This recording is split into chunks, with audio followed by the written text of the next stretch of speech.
초기 불교 수행을 할 수 있는, 그건 말 같지도 않은 거예요. 그러니까 초기 불교는 현재 존재하는 개념이 아니에요.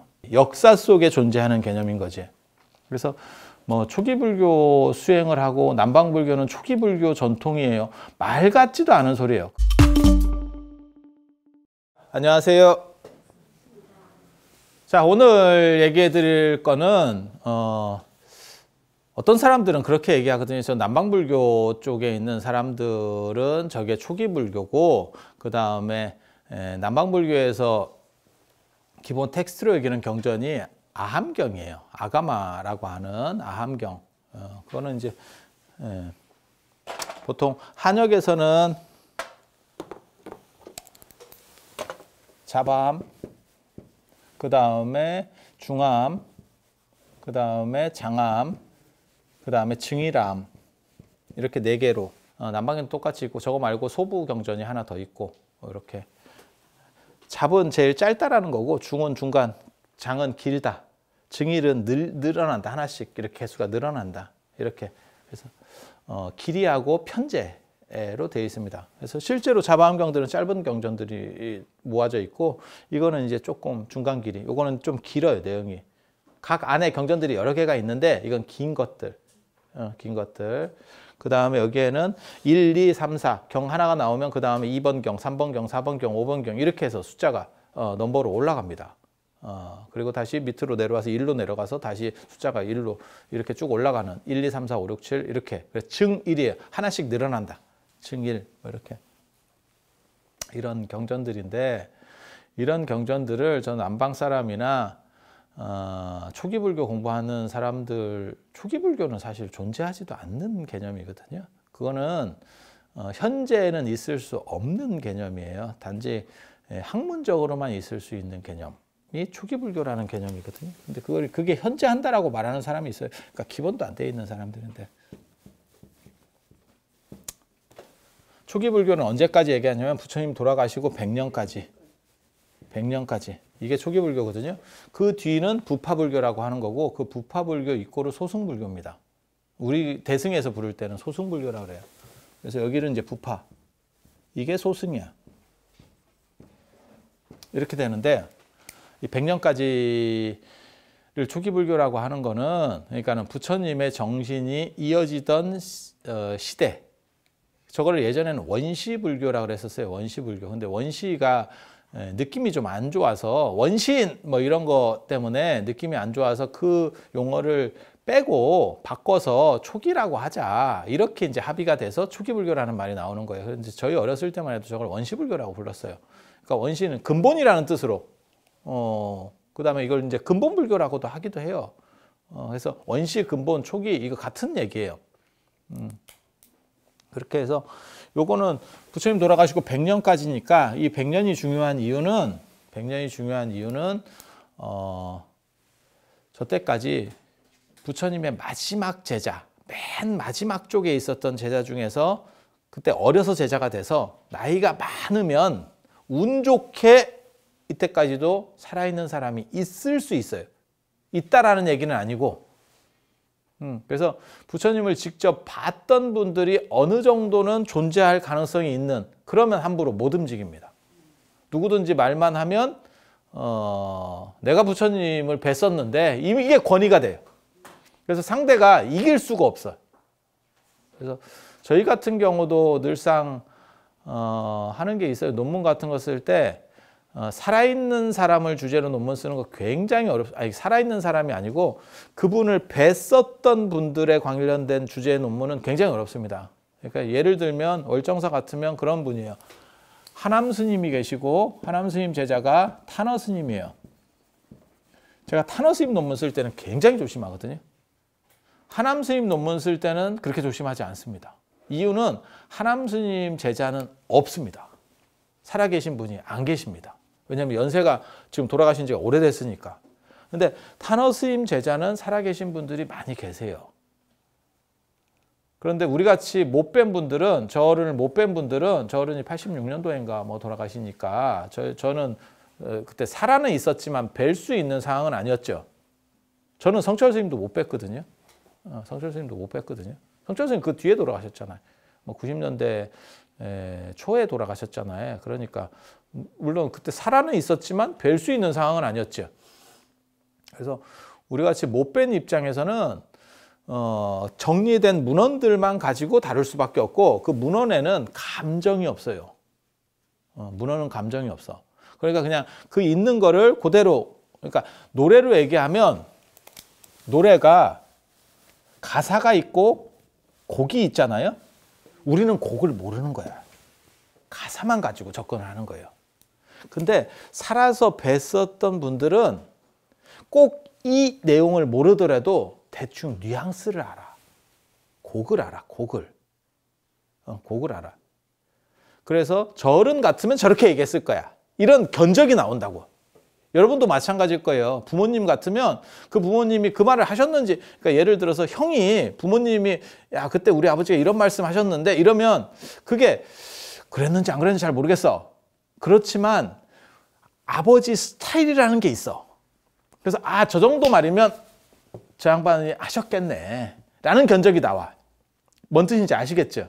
안 본 사람은 그 느낌을 몰라요. 정확하게 답이 안 나옵니다. 그러니까 본 사람들은 처음 듣는 내용이라도 그 어른이 그렇게 말씀하셨대 하면 대충 저 어른이 어떻게 말씀하셨는지 오디오로 들려. 오디오로 들려.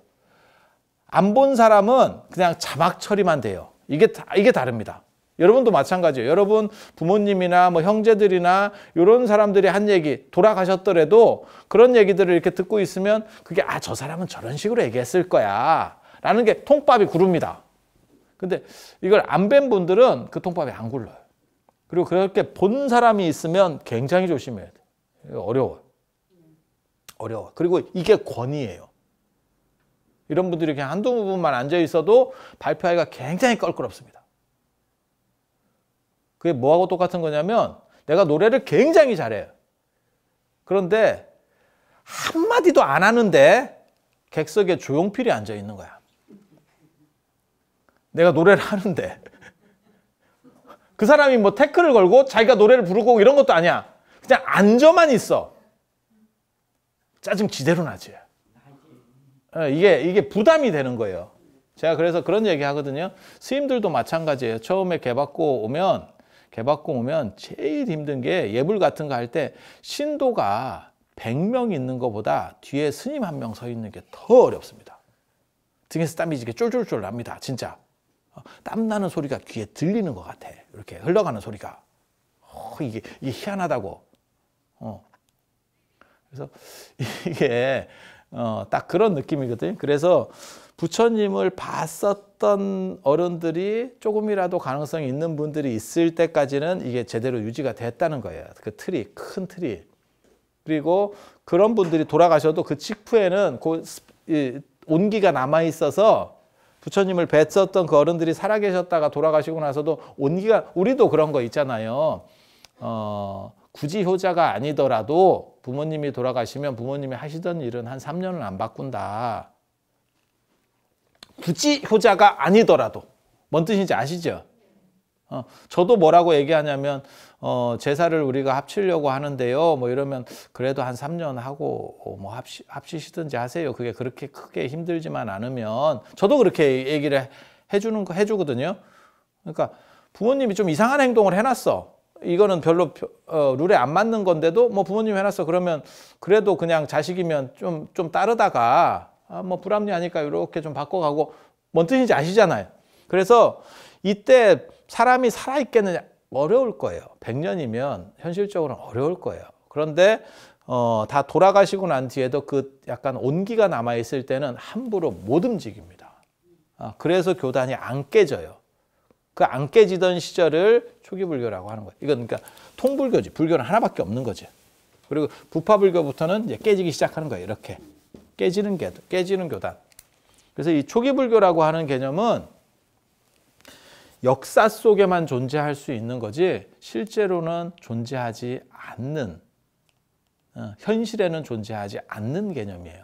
그러니까 이거는 학문적 대상이지 현실에서 만날 수 있는 대상은 아닙니다. 그러니까 초기 불교를 공부해요. 그거는 초기 불교라고 생각되는 거를 공부할 수는 있어. 하지만 지금 초기 불교를 공부할 수는 없습니다. 그런데 더 웃기는 건 초기 불교 수행을 한대. 불가능한 얘기입니다. 그게 뭐하고 똑같은 거냐면 우리는 신라도 있고 고려도 있고 조선도 있고 그 다음에 밑에 대한제국도 있고 그 뒤로 그 다음에 일제강점기도 있었고 그 다음에 우리가 대한민국을 살고 있는 거예요. 우리가 이것을 부정하는 게 아니고 이것은 연구 대상일 수는 있고 저도 통일신라 그 다음에 신라 이런 것들을 연구하는 사람이고 저도 고대사를 하는 사람인데 이렇다라고 생각되는 현재 있는 자료만 가지고 그것을 생각하는 거지 내가 이거를 살 수 있어 라는 생각은 존재하지 않아요. 신라를 어떻게 살 수 있겠어. 그거는 불가능한 얘기고 저는 신라를 연구하는 사람이에요 라고 하면 현재 이 신라가 원래 이만한 자료들이 있었으면 그 중에서 남은 거는 요만큼이거든요. 그걸 가지고 신라라고 생각되는 부분을 추정해내는 거예요. 그게 연구예요. 그러니까 신라를 공부합니다라고 하면 실제로 이 신라를 다 아는 그렇게 될 수는 없어요. 그거는 불가능한 개념이에요. 그러니까 초기 불교를 제가 초기 불교를 전공하는 사람이에요. 제가 율장을 전공했기 때문에 초기 불교를 전공하는 사람, 아함보다 더 고층 자료가 율입니다. 아함보다 더 연대가 올라가는 자료들이 뭐가 있냐면 율장의 건도부, 그 다음에 이 건도부하고 그 다음에 법구경, 그 다음에 장로계, 장론이계, 그 다음에 수타니파타, 경집이라고 하는 수타니파타. 이게 가장 연대가 올라가는 자료들이거든요. 그래서 제가 이런 자료를 손대는 사람이에요. 그래서 이거보다 훨씬 고층 자료를 손대는데 그러면 내가 초기 불교를 학문적으로 공부하는 사람일 뿐이지 저것에 대해서 지금 현실로 알 수 있느냐? 그거는 아니에요. 그거는 불가능한 얘기입니다. 그리고 초기 불교 수행을 할 수 있느냐? 그건 말 같지도 않은 거예요. 그러니까 초기 불교는 현재 존재하는 개념이 아니에요. 현재 존재하는 개념, 있었던 개념인 거지. 역사 속에 존재하는 개념인 거지. 그래서 뭐 초기 불교 수행을 하고 남방 불교는 초기 불교 전통이에요. 말 같지도 않은 소리예요. 그건 뭐하고 똑같은 거냐면 우리는 신라의 후손이에요. 우리는 고려의 후손이에요. 맞지? 맞지? 그러니까 우리가 아직도 코리아지. 고려의 후손이에요. 그걸 부정하는 건 아니에요. 하지만 우리가 고려를 사느냐? 그건 아니에요. 고려식으로 옷 입고 고려식으로 말하고 고려식 집에 사는 사람이 누가 있어? 대한민국 국민 중에 몇 명 있지. 고려시대 집에 사는 사람. 왜? 고려시대 건축물이 우리나라에 5개가 있으니까. 5개가 있으니까. 제가 또 건축 전공자잖아. 부석사 무량수전, 봉정사 극락전, 그 다음에 수덕사 대웅전, 강릉 객사문, 그 다음에 무량수전 옆에 여기 조사전이 있어요. 조사전. 부석사 조사전. 예. 그래서 조사전 벽화에 뭐 사천왕이 있고 이렇게 나오는 거죠. 그래서 조사전. 그래서 요 5개. 그러니까는 요 사람들은 고려시대 건물에 지금 일부라도 살고 있는 거예요. 물론 그게 고려시대 건물인지는 잘 몰라. 왜냐하면 우리나라 건축은 다 이렇게 좀씩 바꾸기 때문에 나무나 이런 게 썩으면 다 이렇게 하나씩 빼서 바꾸거든요. 그래서 원 고려시대 부자재가 몇 프로나 있는지 정확하게 몰라요. 거의 없을 겁니다. 그냥 형태만 계속 유지되는 거죠. 어떤 뜻인지 아시겠어요? 한옥은 건물이 사갔어. 그러니까 기와 같은 경우에 기와는 30년에 한 번 정도 바꿉니다. 그러니까 건물이 100년이 됐어요. 그러면 기와도 100년입니까? 아닙니다. 무조건 아닙니다. 그리고 그 중에서 석가래는 몇 개는 썩을 거야. 그러면 그 석가래 몇 개를 또 뽑아서 바꿉니다. 이렇게 바꿔가거든요. 그래서 저게 한 500년, 600년, 700년 이렇게 흘러가잖아요. 거의 다 바뀝니다. 거의 다 바뀝니다. 그냥 원 가다만 구조만 고려시대 거라는 얘기지 그 중에서 몇 프로가 고려시대 부자재가 있느냐는 그건 상당한 미지수예요. 이게 동아시아 건축이 나중에 유네스코나 이런 거 들어갈 때도 그다음에 문화재로 세계적으로 인정받을 때 논점이 됐었던 얘기예요. 원판이 몇 개 없는데 이거를 원형이 그 고려시대 거라고 말할 수 있느냐? 그게 서양 사람들이 제기했던 문제예요. 실제로. 왜? 서양은 석조 문화이기 때문에 그리스의 파르테논 신전, 그게 유네스코 세계 문화유산에 이렇게 마크가 이게 이렇게 돼 있는 게 아크로폴리스에 있는 파르테논 신전이거든요. 그거는 원장이에요. 돌이기 때문에. 원장이야. 근데 이걸 차곡차곡 다 바꿨어. 그러면 그게 그 사람인가? 그게 그 시대라고 볼 수 있나? 장자에 실제로 그런 얘기가 나오거든요. 뭐가 나오냐면 어떤 사람이 장기를 하나씩 바꿔. 요즘으로 말하면 그다음에 팔다리를 하나씩 바꿔. 그래서 하나씩 바꿔오는 거야. 하나씩. 그래서 다 바꿨어. 그러면 그게 그 사람이냐? 다른 사람이냐? 눈이 하나가 바뀌었어. 그러면 그걸 그 사람이라고 인정을 해. 근데 요걸 1년에 하나씩 바꿔가기 시작하는 거야. 그래갖고 나중에는 뇌까지 다 바꿨어. 뇌도 이렇게 좀 쪼개서 바꾸고 쪼개서 바꾸고 쪼개서 바꾸고 이래갖고 결국 다 바꿨어. 수십 년 만에. 그걸 그 사람이냐?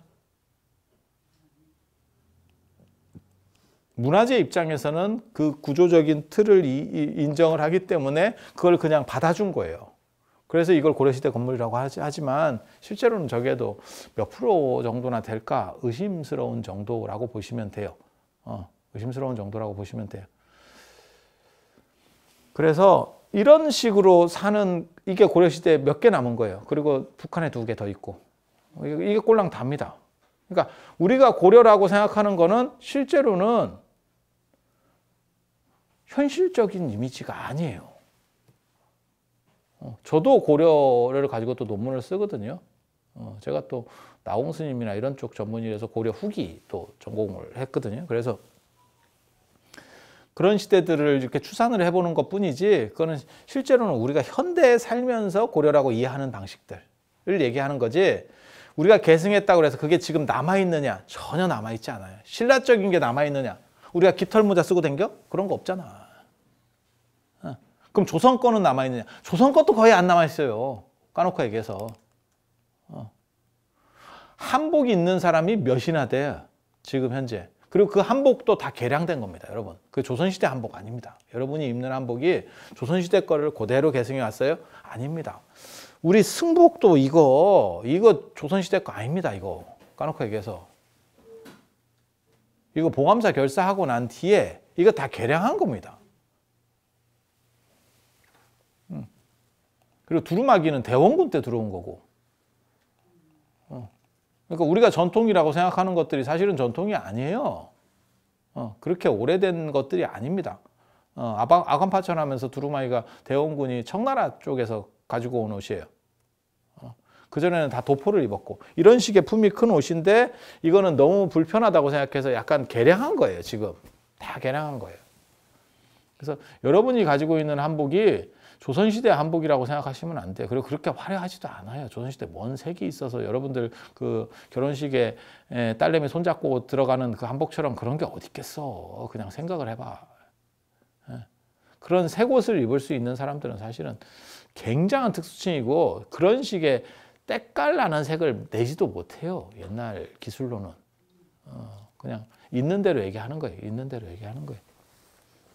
그래서 우리가 조선이나 뭐 이런 나라를 계승 안 한 거 아니에요. 우리 민족이 다 계승을 하고 있지. 그건 100%지. 하지만 그렇다고 해서 우리를 고려 사람이나 조선 사람이라고 얘기하느냐? 그렇진 않아. 우리는 그냥 대한민국 사람이에요. 그러니까 남방불교 사람들이 자기네가 초기 불교예요라고 하는 건 미친놈들이에요. 그건 있을 수도 없는 거야.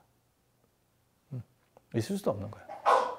그래서 기본적으로 이런 생각들을 이해를 해야 돼. 근데 남방불교하고 티베트 불교, 한국불교가 굉장히 잘 속습니다. 남방불교는 정확하게 말하면 부파불교 중에서 분별설부라고 아주 찌리한 부파가 있어요. 부파불교 중에서 대단한 거는 설일치유부, 그 다음에 경량부, 무슨 뭐 법장부, 그 다음에 뭐 이런 식 부파들은 좀 큰 거고, 굉장히 째리한, 그러니까 우리식으로 말하면 종단으로 얘기하면 조계종, 뭐 천태종, 태고종, 뭐 진각종, 뭐 이렇게 큰 종단이 있는가 하면 어서 듣보잡 종단이 있어요. 야, 저게 전국적으로 몇 개나 있을까? 뭐 이런 식 종단도 있어. 차 타고 가다 보면 총본산이래. 총본산인데 학고방이야. 아, 이런 데가 있어. 이런 정도 수준밖에 안 돼요. 저 분별설부는 사실은. 근데 지그들이 초기 불교, 말 같지도 않아. 그러니까 초기 불교 때는 남방의 불교가 전래도 안 됐어. 아쇼카 왕 때 가니까 아쇼카 왕 때는 이미 초기 불교를 지난 시점이에요. 그러니까